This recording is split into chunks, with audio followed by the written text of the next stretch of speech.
been taking a deep dive about what to do about cell phones in schools. We're going to wrap things up by asking each of our superintendents what's next. Tony, you're first.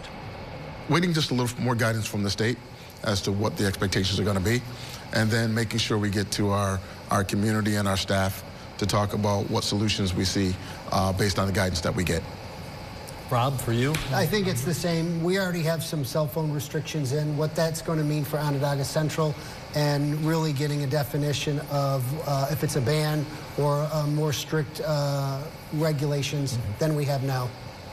Tom? We had a community forum, cell phone forum on September 30th.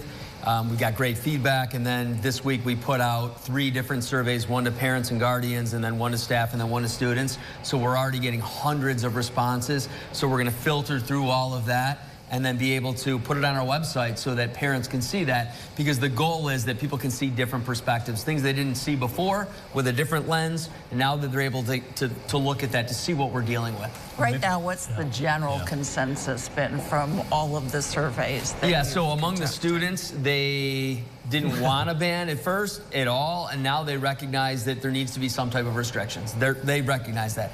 Overall, the teachers are leaning more towards an outright ban. Some of them are saying no, just restrictions, but overall it's that. And among the parents, it's pretty divided. A lot of the parents feel that they want to have that connection, but then other parents recognize the distraction that it's posing. Rob, the governor could be watching. What's one thing you would say to her right now? So just be careful in terms of, which may be good for one community may not be good for another.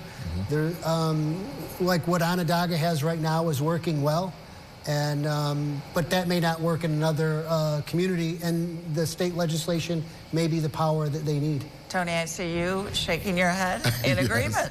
Without a doubt, and making sure that if there's any cost that's attached to the mandate, that we get some support. All right, that's what we need. Guidance, support, clarification, and it just seems like the general consensus is restriction, but not a total ban. Correct. So we'll see how that shapes up. All right, that's the conversation we're going to have. We'll certainly, like you said, Tony, we'll have to wait for the specifics, because there's so much nuance to all this as to exactly what it will look like. And maybe they'll give you some flexibility as to kind of fitting it into your district under some basic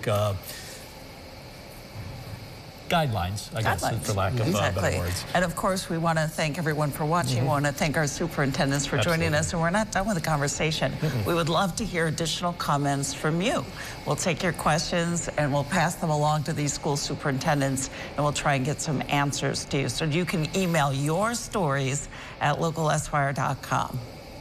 Yep, we definitely would like to hear from you. We may have a similar conversation, in the next couple of months, or once the governor actually does come out with her specifics, which would still have to go to the state legislature. So still a long way to go, and hopefully we'll be continuing these conversations. Stay with us. News Channel 9 at 6 o'clock starts in 60 seconds.